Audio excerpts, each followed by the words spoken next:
안녕하십니까. 인구토크 올인의 이재인입니다. 인구토크 올인의 최철규입니다. 인구토크 올인이 벌써 6번째로 시청자 여러분을 찾아뵙고 있는데요. 오늘 우리가 함께 이야기 나눠볼 주제를 먼저 화면으로 만나보겠습니다.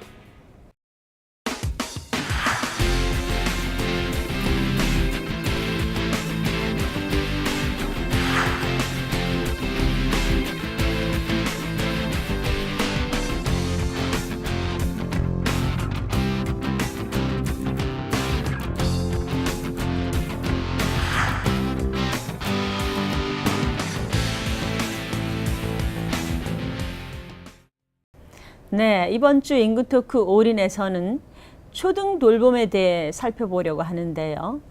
아이가 초등학교 입학하면 엄마는 퇴사한다. 그래서 워킹맘들 사이에서는 이 초등학교 1학년 시기를 워킹맘의 무덤이다 이렇게 부른다고들 합니다. 이 시기에 왜 이런 일이 일어날 수밖에 없는지, 문제는 뭐고 해결책은 없는지 함께 이야기해 보겠습니다. 함께 이야기 나눌 두 분 모셨습니다. 육아정책연구소의 이재희 박사님, 한국워킹맘연구소의 이수연 소장님, 반갑습니다. 반갑습니다. 네, 반갑습니다. 반갑습니다. 반갑습니다. 먼저 오늘의 주제에 대해 육아정책연구소 이재희 박사님의 강연을 듣고 자세한 이야기 함께 나눠보도록 하겠습니다.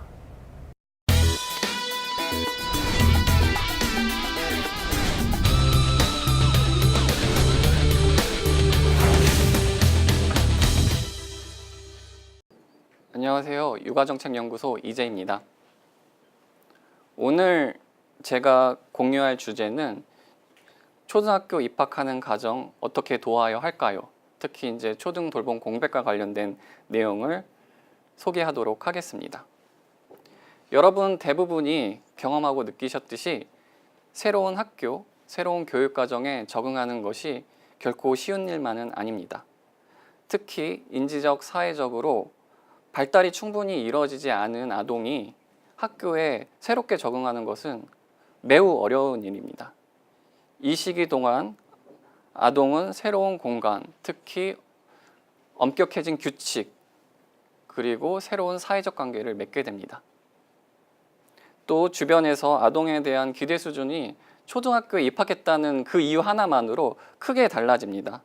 이러한 과정에서 아이들은 당황하고 상당히 이제 적응에 애를 먹게 되죠. 이러한 적응 문제를 우리나라 부모님들은 어떻게 해결하느냐? 몇 개월이라도 더 성장시킨 상태에서 초등학교에 보내기 위해서 1, 3월생을 선호하게 되고요. 출산을 계획할 때 심지어는 초등학교 입학 유예까지 결정하게 됩니다.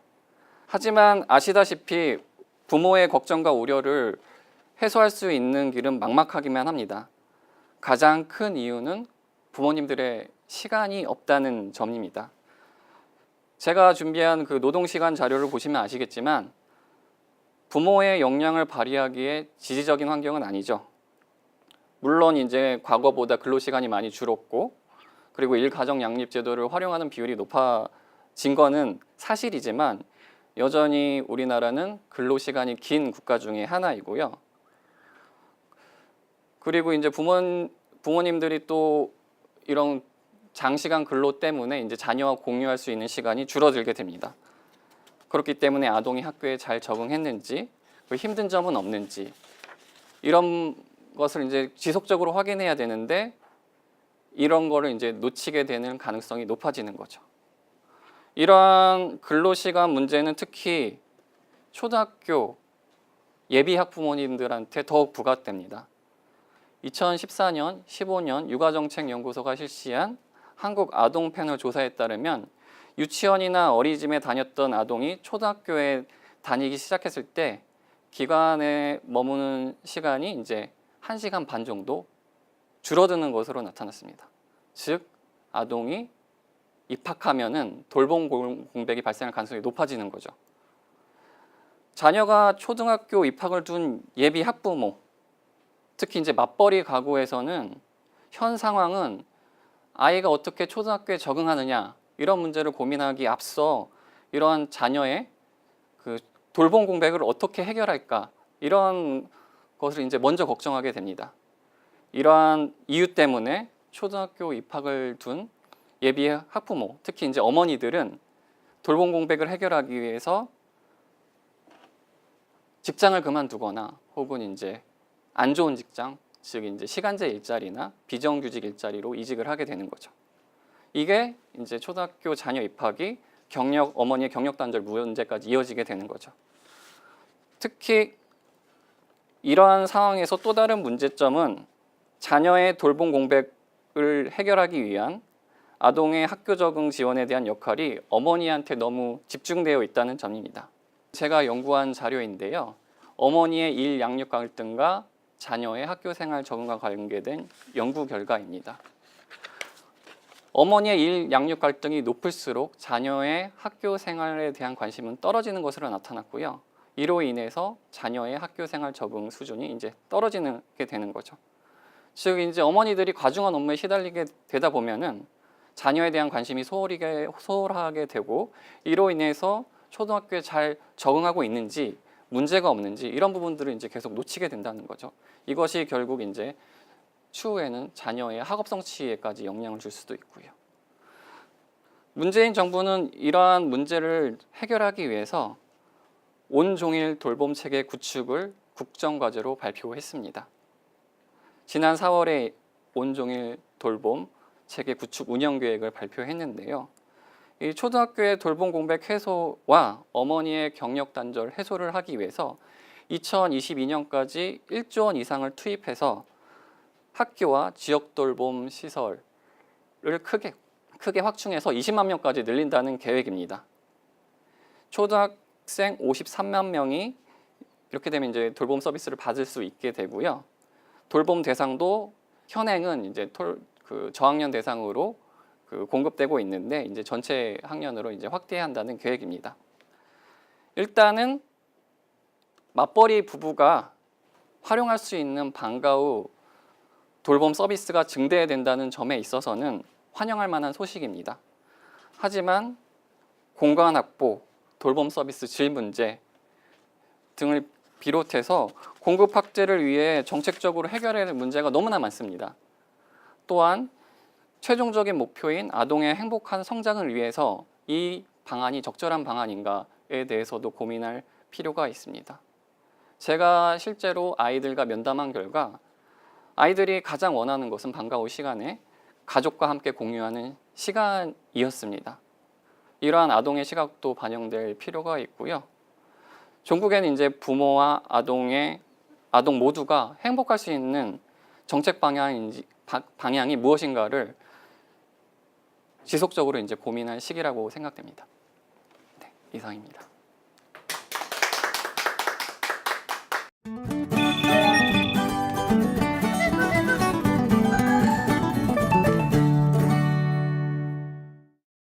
예, 이재희 박사님 강연 잘 들었습니다. 이제 좀 본격적으로 말씀 나눠봐야 될 텐데요. 그 말씀 듣고 보니까 초등 돌봄 과제가 아직도 심각하구나 생각이 많이 듭니다. 우선 우리 그 함께해 주신 워킹맘 연구소의 이수연 소장님은 본인이 당사자시죠? 네, 초등학교 네, 자녀를 둔. 네, 예. 네. 자녀를 초등학교에 처음 입학시키면 어떤 점이 제일 어려운가요? 앞에서 이제 강연으로 저희가 이제 여러 가지 어려움에 대해서 들어봤는데요. 네. 일단 이제 대표적인 게 아이의 이제 적응 문제. 근데 아이뿐만 아니라 이제 부모도 함께 이제 적응해야 되는 문제가 있는데요. 일단은 해야 될 게 너무 많습니다. 챙겨야 되는. 많아져. 네, 맞습니다. 예. 그러니까 어린이집에 있을 때는 그래도 이제 보육이 기본이니까 좀 뭐 준비물을 안 가져가도 선생님이 어떻게 케어를 해주시겠지라는 생각이 드는데 이제 학습이 들어가는 이제 학교로 저희가 이제 간단 말이죠. 그러면 되게 긴장을 해요. 혹시 우리 아이가 혼날까봐. 안 가져와서 굉장히 긴장 상태예요. 그리고 초반에는 이 작성해야 될 서류 업무가 굉장히 많거든요. 네, 네. 이제 선생님도 이제 아이를 아셔야 되니까 기본적인 이제 서류 작업도 굉장히 많고요.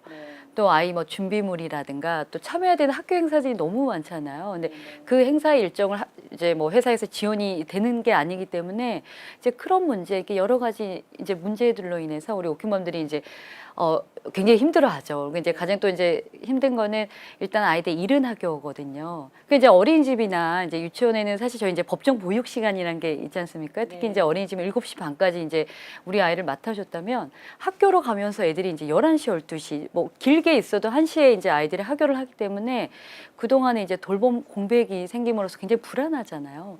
네, 그나마 뭐 아이를 돌봐줄 분들이 계시면 그나마 괜찮지만 정말 아무도 이제 흔히 뭐 독박육아 이렇게 표현을 하시는데요.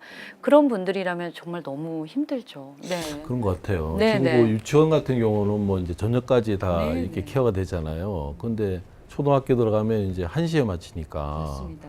다른 나라는 좀 어떤가요, 이 박사님? 좀 다른 나라에 비해서 우리가 지금 어떤 정도입니까? 우리나라의 어떤 초등학교 교육과정의 특성 때문에 이런 현상이 발생되는 건데요.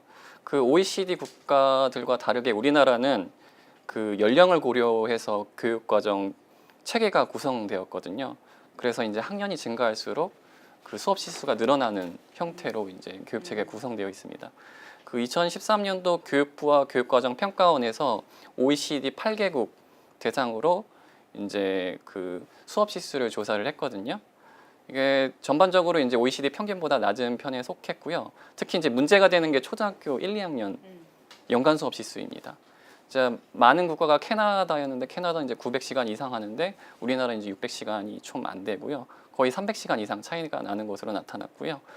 이러한 문제 때문에 이제 계속 교육부가 이제 지적받아 와서 그나마 2015년 개정 교육 과정을 통해서 2017년도부터 초등 1학년 수업 시간을 주당 1시간을 늘리긴 했어요. 다른 나라에 비해서 아직도 짧은 상황이고요. 즉 이제 프랑스, 캐나다 등 OECD 대부분의 국가에서는 학년과 상관없이 정규 수업 시간이 한 오후 3시까지 운영되는데 우리나라는 정규 수업 시간이 끝나는 게 이제 초등학교 1, 2학년 때는 1시, 3, 4학년 때는 2시, 5, 6학년 때는 3시 이렇게 단계적으로 증가하는 형태로 교육 과정이 구성되다 보니까 초등학교 1학년 시기가 이제 피해를 보게 되는 거죠. 우리가 특이한 거네. 그러니까 네. 초등학교 네. 1년 수업 시간이 짧은 게 일찍 보내버리고 네, 집에서 네. 책임져야 되고. 네, 맞습니다.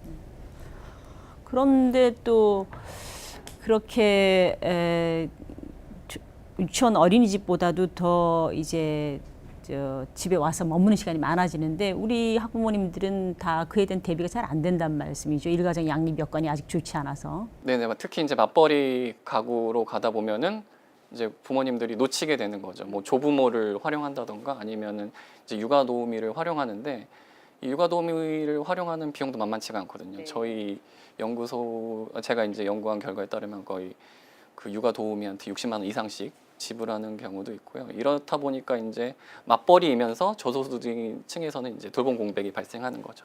근데 실제로 이제 최근 연구 결과에서도 초등학교 저학년 10명 중 1명은 돌봄 공백이 발생하고 있다라고 이제 결과가 제시가 되고 있고요. 그러니까 이때 초등학교 1학년 시기쯤 이제 버티다 그만두는 예, 워킹맘들이 많아진다. 굉장히 많죠. 그렇죠. 네. 그런 말씀이 되는 거죠. 네.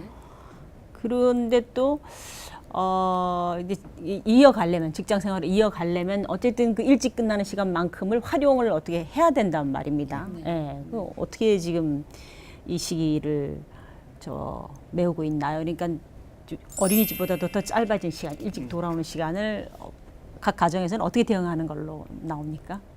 지금 한 그 초등 이제 가장 대표적인 게 이제 방과 후 돌봄 프로그램 중 대표적인 게 초등 돌봄 학교에서 하는 거. 교실이거든요. 예, 초등교육 학교에서는. 네, 그게 한 9% 정도 담당하는 것으로 9%만? 예.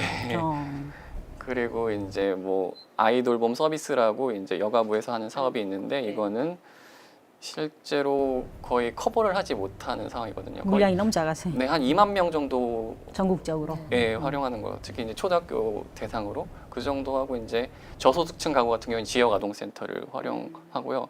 이것도 크게 이제 공급량이 많지는 않은 상황입니다.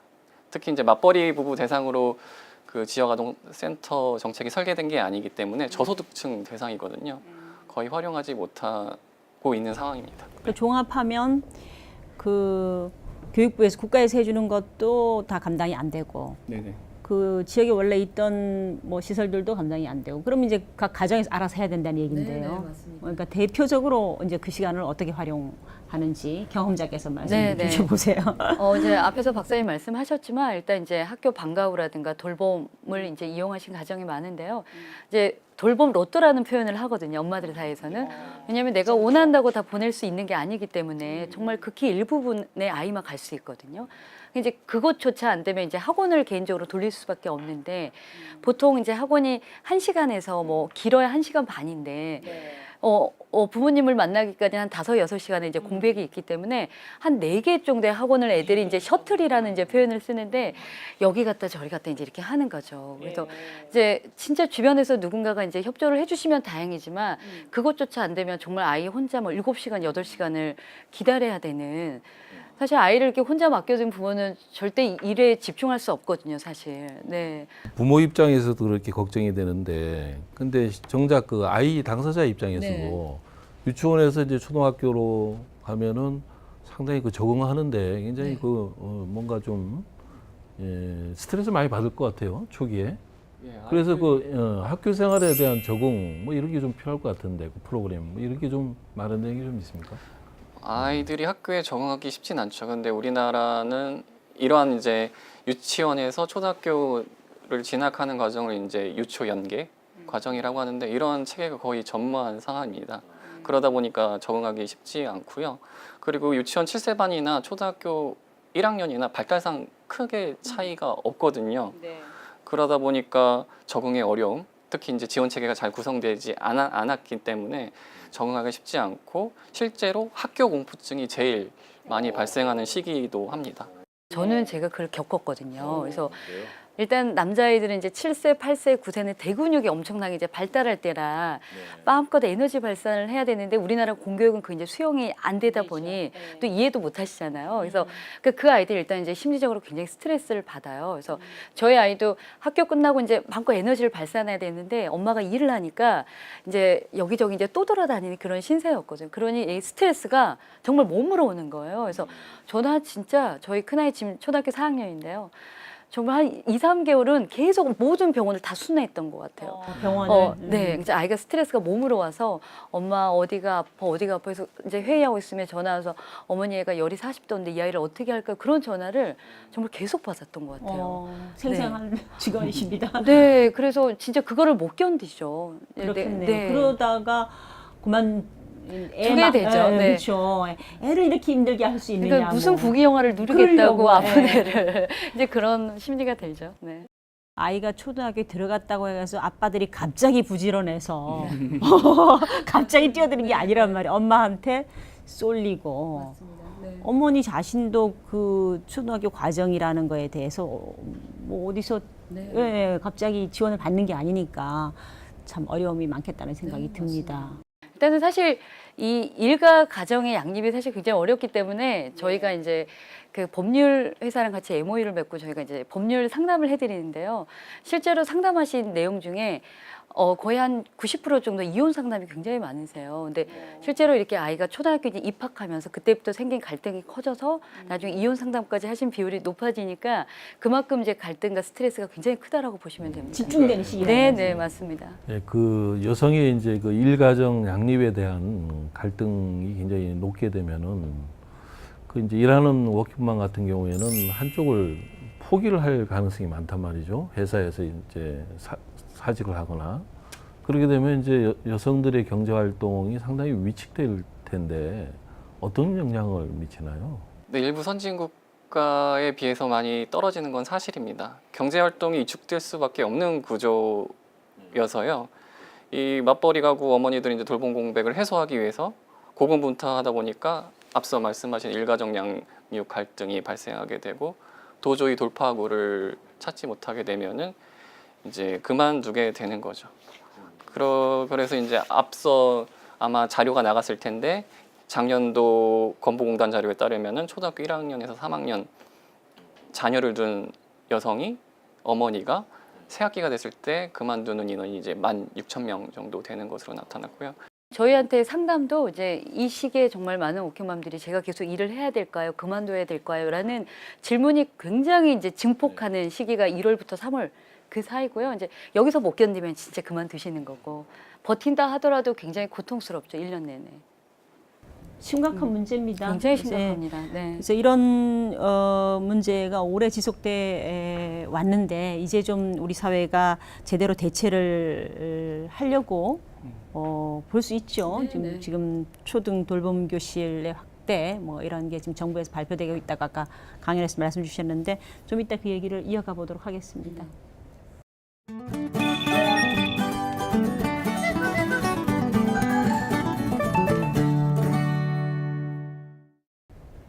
네, 그러면 초등 돌봄 정책의 현황에 대해서 이야기를 이어가 보도록 하겠습니다. 박사님, 지금 그 온종일 돌봄 체계 확대가 이제 발표가 됐는데요. 그 이전 초등 돌봄 교실 정책하고는 뭐 차이가 어떻게 나는 걸까요? 이제 가장 큰 정책 주요 쟁점은 이제 공급입니다. 네. 지난 4월에 저출산 고령사회위원회에서 발표를 했는데요. 발표된 주요 내용을 살펴보면은 일단 이제 기본적으로 이제 맞벌이 가구를 중심으로 정책이 집행된다라는 거고요. 특히 이제 두 번째 위기라는 위기 의식은 그러니까 초등학교 입학 시기가 여성의 경력 단절의 두 번째 위기 시기라는 문제 의식은 확실히 가지신 것 같아요. 그렇게 해소하기 위해서 학교 돌봄인 초등 돌봄 교실을 10만, 지역 아동센터를 비롯한 마을 돌봄을 10만, 총 20만 명 증가시킨다는 계획이고요. 또 돌봄 시간도 점진적으로 늘려서 아마 한 7시까지 계획하고 있는 것으로 알고 있거든요. 네. 마을 돌봄을 좀 확대하겠다는 계획도 들어가 있는데, 근데 마을 돌봄이라는 게 어떤 형태로 이루어지는 돌봄인가요, 이게?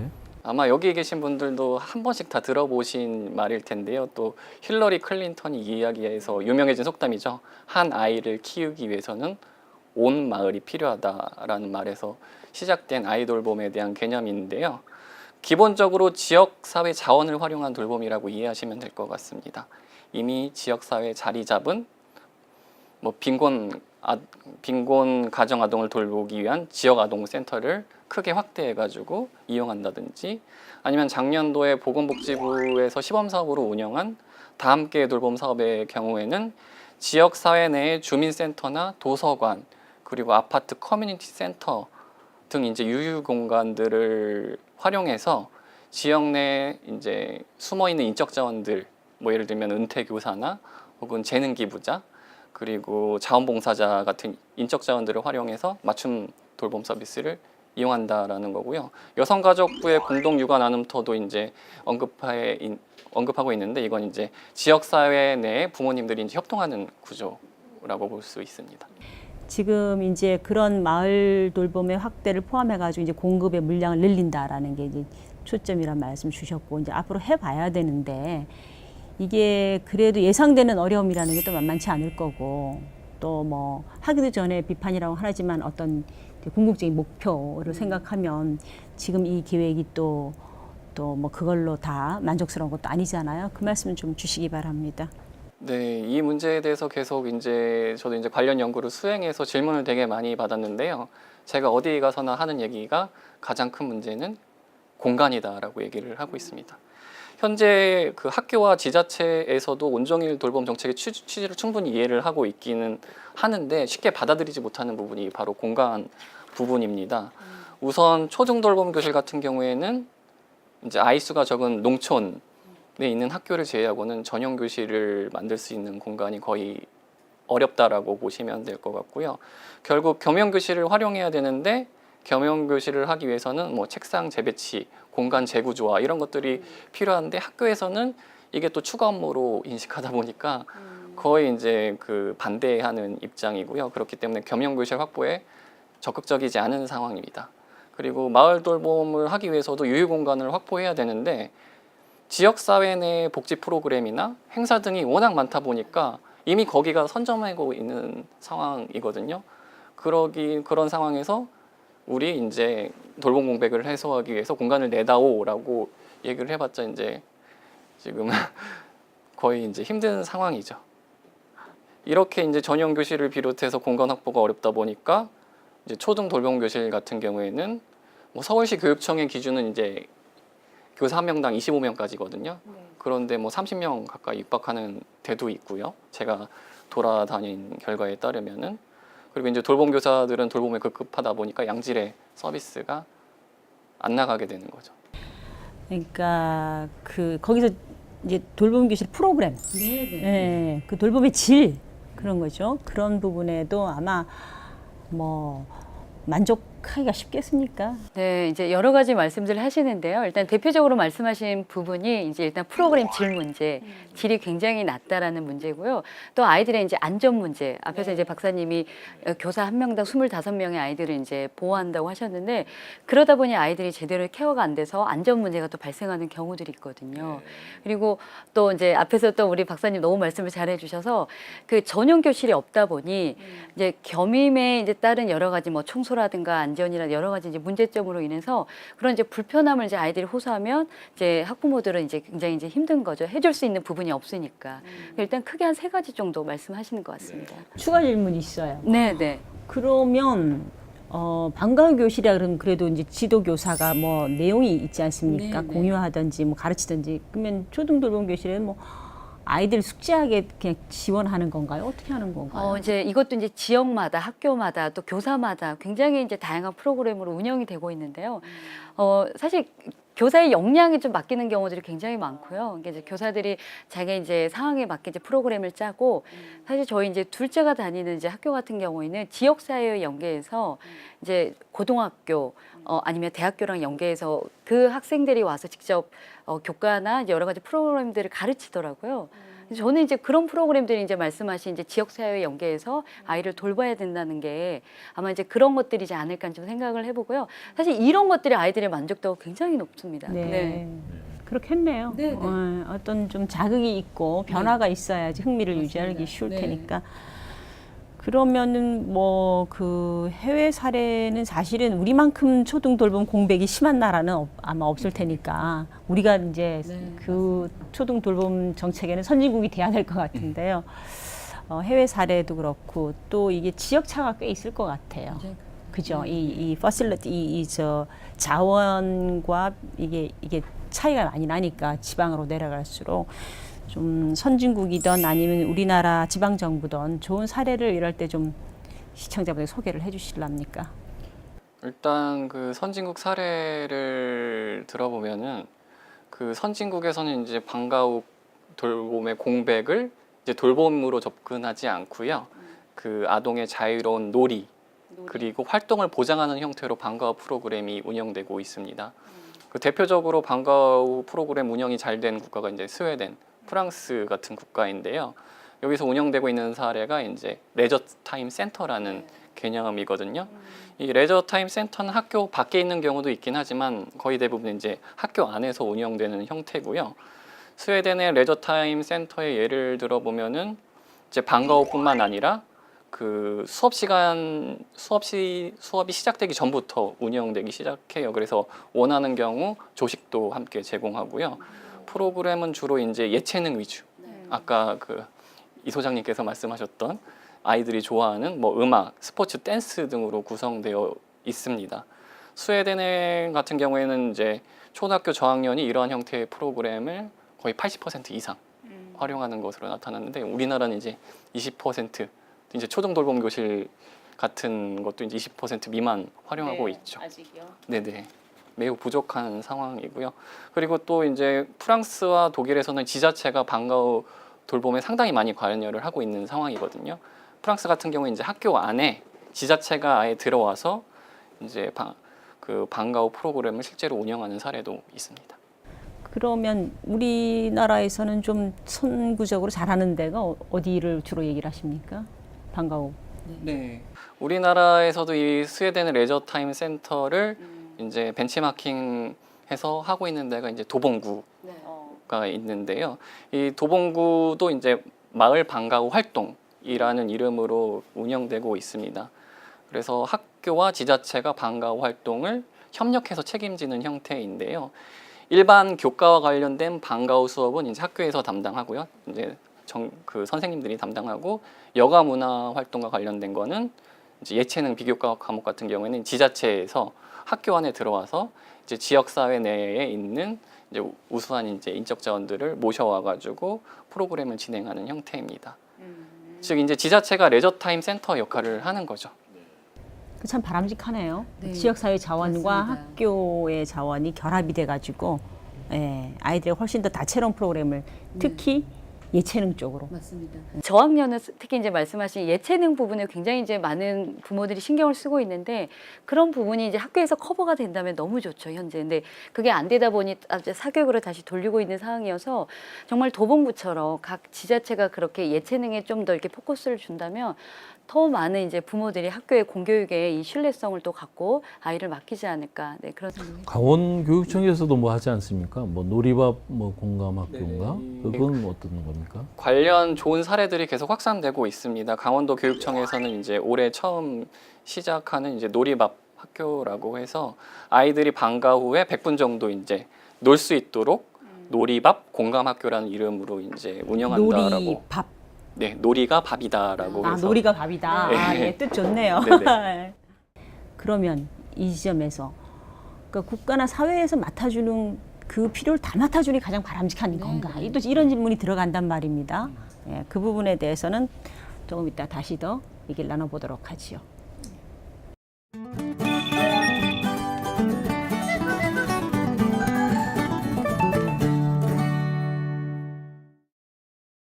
그래서 지금까지 그 사회적으로 국가적으로 돌봄 서비스를 제공하는 문제에 대해서 초점을 맞춰봤는데요. 우리 자녀를 키우는 부모들은 누구나 알지만 이렇게 외부의 조력이 넉넉하다고 해가지고 뭐 그걸로 다는 아니지 않습니까? 맞습니다. 다시 네, 말해 네. 학부모, 부모들이 돌볼 수 있는 여건이 조성되는 문제도 굉장히 중요한 문제인데 그 부분도 좀 짚어주시죠. 네, 그렇습니다. 결국 이제 방과 후에 가장 좋은 모델은 가족과 함께 하는 것이거든요.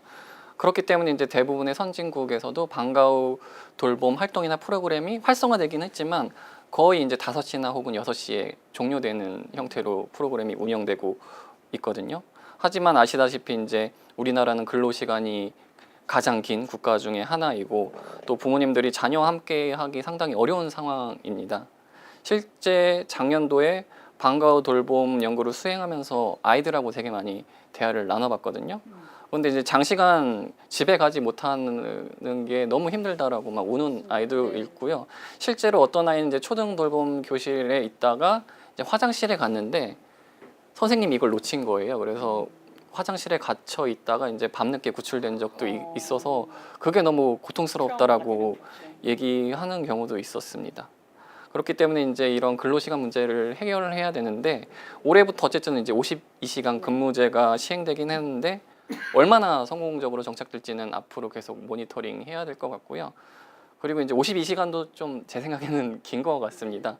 스웨덴 같은 경우에는 이제 50시간 이상을 장시간 근로로 보는데 이 50시간 이상 장시간 근로하는 비율이 1% 미만이거든요. 우리나라는 이제 20%가 훨씬 더 넘는 비율이니까 이런 근로시간 문제가 어쨌든 이제 이런 방과 후 돌봄 공백 해결을 위해서는 반드시 이제 해결돼야 될 문제인 가장 것 같습니다. 해결돼야 될 숙제입니다.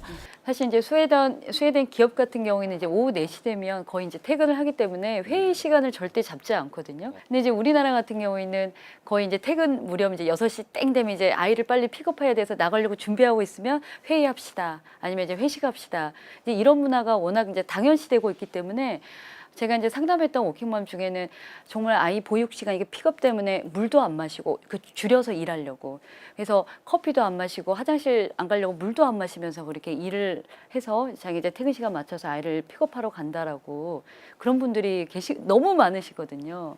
이게 우리나라의 지금 조직 문화의 현실이지 않을까. 네.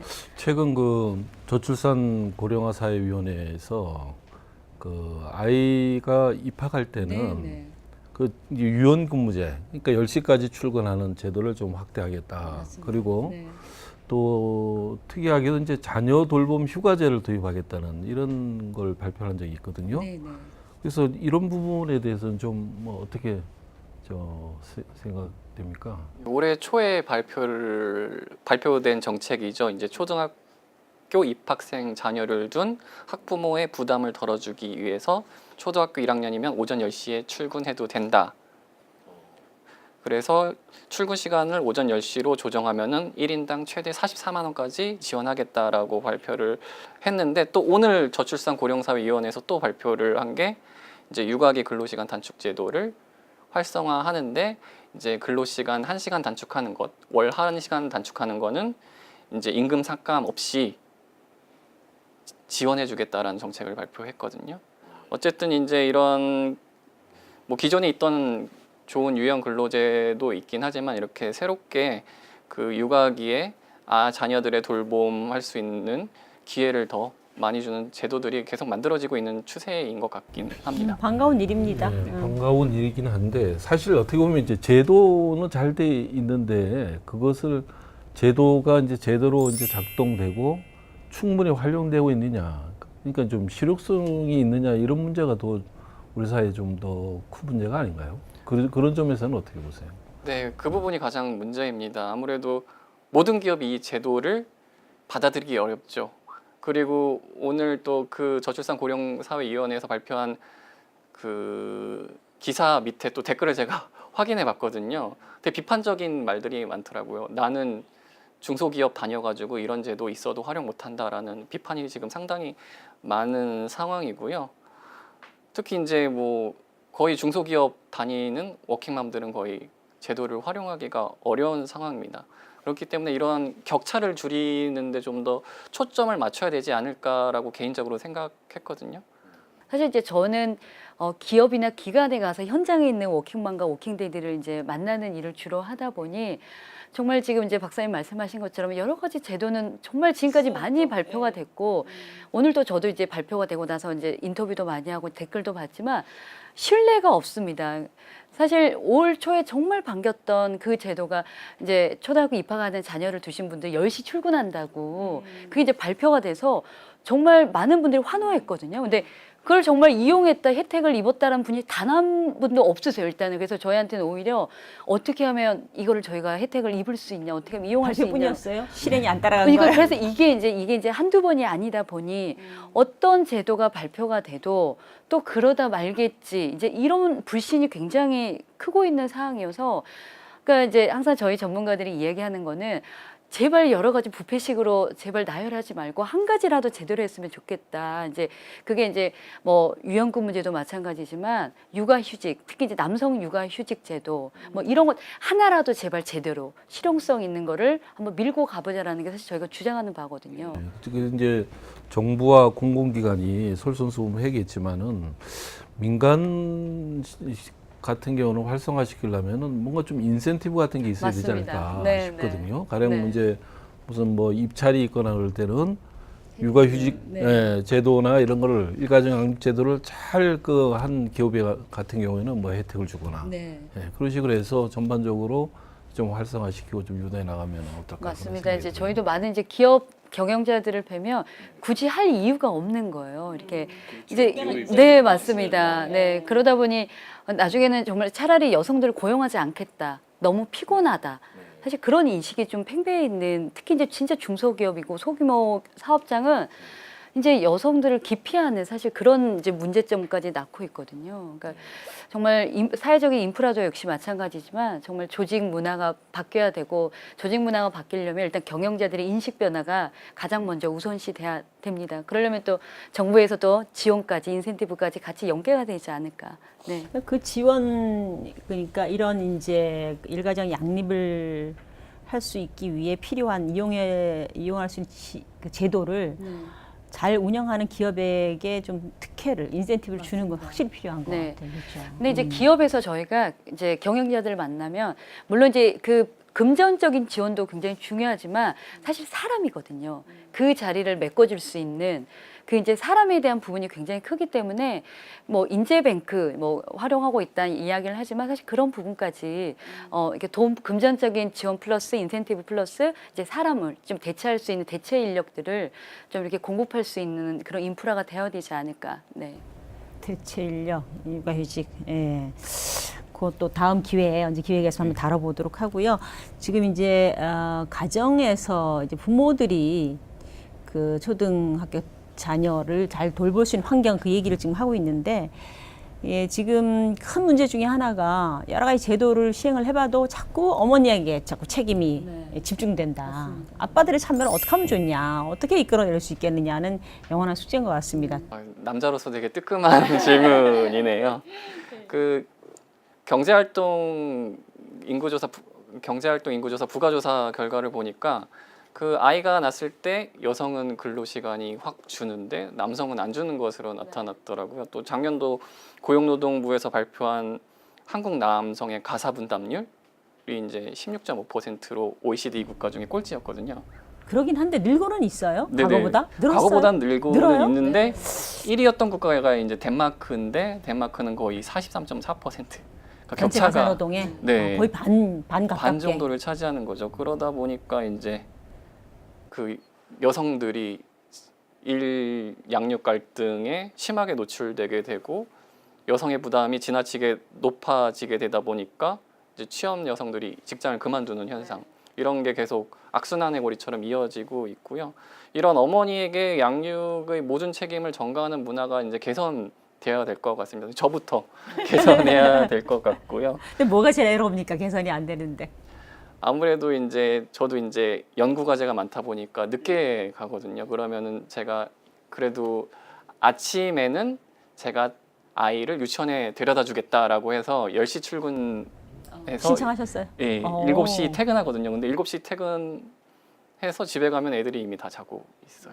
기업에서 워킹맘들 저희가 이제 많이 만나는데 워킹맘들의 분노 대상 1위가 남편이에요. 맞아요. 네, 네. 시부모도 아니고 친정부모도 네, 아니고 네. 남편이야. 남편이에요, 남편. 그러니까 이제 남편이 어떻게 어느 정도로 참여하냐에 따라서 특히 이제 워킹맘들은 이 행복 지수가 굉장히 영향이 있거든요.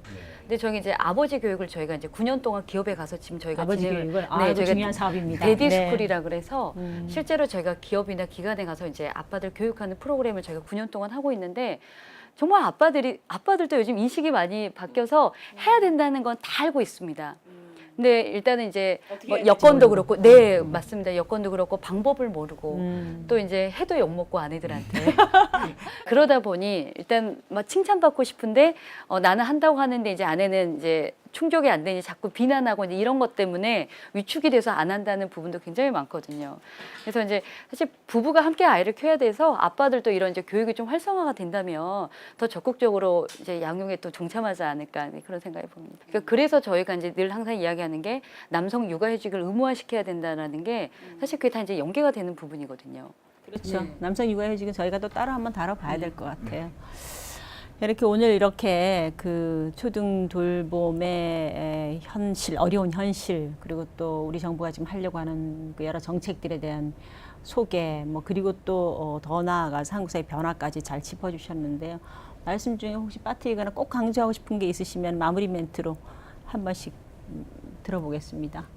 저희가 뭐 많은 이야기 나눴지만 사실 부모가 아이한테 줄 수 있는 가장 최고의 선물은 부모의 시간이거든요. 멋지다. 네. 네. 그러니까 부모의 시간을 우리가 아이한테 선물해 주려면 사회적인 인프라 또 조직 문화, 지역 사회 모두가 다 협력해야 되지 않을까. 그래서 아이에게 우리가 부모의 시간을 돌려줄 수 있도록 함께 노력해 보면 좋겠습니다. 네. 저는 되게 현실적인 주제였습니다. 저도 앞으로 이제 초등학교에 보낼 자녀가 3명이나 되거든요. 그 집도 3명? 네네네네. 그래서 아버지로서 항상 고민하고 있던 문제였는데요. 이렇게 이제 같이 해결 방안에 대해서 논의할 수 있는 기회를 너무 감사드리고요. 아무래도 이제 저도 앞으로 닥칠 일이지만 초등학교 1학년에 진입한다는 게 아이는 물론 저한테도 상당히 인생의 변곡점이 될 것 같습니다. 그래서 이런 중요한 시기에 아이와 그리고 부모님들이 학부모님들이 그 행복하게 이 시기를 보낼 수 있는 뭐 관련 정책이나 뭐 사회에서 개선돼야 될 점 이런 부분들에 대한 뭐 사회적 담론들이 계속 이어져 나갔으면 좋겠습니다. 오늘 네. 우리 방송도 그 중에 하나일 네네네. 거고요. 네. 네. 오늘 말씀 정말 감사합니다. 오늘은 아이가 초등학교 입학하면서 생기는 돌봄 공백과 초등 돌봄 교실에 대해 이야기를 나눠봤는데요. 초등학교 입학 시기에 맞벌이 가정들이 겪고 있는 고통이 참 크다는 생각이 듭니다. 네, 많은 분들 공감하셨을 것 같은데요. 초등 입학 시기의 아동은 더 이상 워킹맘 혼자서 키울 것이 아니라 정부와 기업도 적극적으로 도와야 할 것 같습니다. 네, 그렇습니다. 워킹맘들이 가장 원하는 것은 더 많은 돌봄 교실의 숫자보다는 아이와 함께 할 수 있는 시간이라고 합니다. 아동의 행복한 성장을 위해 우리 사회가 더 많이 고민하고 배려했으면 합니다. 오늘 함께해 주신 두 분 감사드립니다. 저희는 다음 시간에 새로운 인구 이야기로 찾아뵙겠습니다. 감사합니다.